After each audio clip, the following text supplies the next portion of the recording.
ব্যথা, তার যে বেদনা, সেটা সে সহ্য করতে করতে করতে এসেছে আপনার হাত পর্যন্ত। এরপর আপনি ওই পশু জবাই করে আল্লাহর সন্তুষ্টির আশা করবেন, আশা করাটা স্বাভাবিক। কিন্তু আপনার তো এটাও চিন্তা রাখা দরকার যে আমার এই পশুটা যেটা আমি কোরবানি করছি, এই পশুটা পরিবহন করার ক্ষেত্রে, এটার বাজারজাত করার ক্ষেত্রে অমানবিক যে পন্থাগুলো অবলম্বন করছে সেগুলো তো হওয়া উচিত না।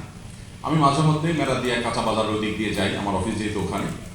তো ছাগল দোকানে দেখি যে ছাগলগুলোকে এমনভাবে ঝুলিয়ে রাখে, আপনারা নিশ্চয়ই লক্ষ্য করেছেন যে ছাগলের গলায় রশি বেঁধে, সম্ভবত 1 বিগত বা তার সাথে একটু কম বেশি রশি থাকে, শুধুমাত্র এমনভাবে রাখা হয় যে বসাত বা শোয়া তো দূরের কথা, ঘাড়টাকে একদিক থেকে আরেক দিক ফেরানোর মতো সুযোগ রাখা হয় না।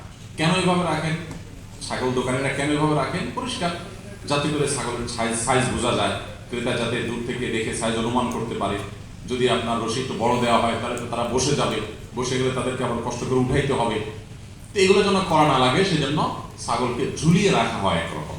এখন যে ছাগল দিয়ে আমি আকিকা দিচ্ছি, যে ছাগল দিয়ে আমি কোরবানি করছি, যে ছাগল আমি জবাই করছি, সে ছাগল এভাবে তাকে অমানবিকভাবে ঝুলিয়ে রাখা হচ্ছে, বেঁধে রাখা হচ্ছে, এগুলো তো কোনোটাই কাঙ্ক্ষিত না।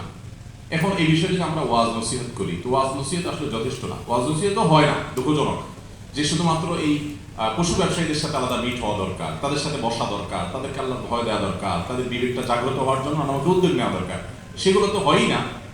পাশাপাশি আমরা যে এই সেক্টরে কাজ করতে পারতাম সেটা আমরা করি না। দেখেন, 2 ঈদে মুসলমানদের ঈদের উৎসবটা মুসলমানদের একটা ইবাদত। এই ইবাদত উপলক্ষে মুসলমানদের চিহ্নিত শত্রুরা, মুসলিম বিদ্বেষীরা এদেশে শত শত হাজার কোটি টাকার বিজনেস করে যাচ্ছে ঈদ উপলক্ষে। আমরা পড়ে আছি শুধুমাত্র সরিষার তেল আর মধু নিয়ে। পাঞ্জাবি বিক্রি করে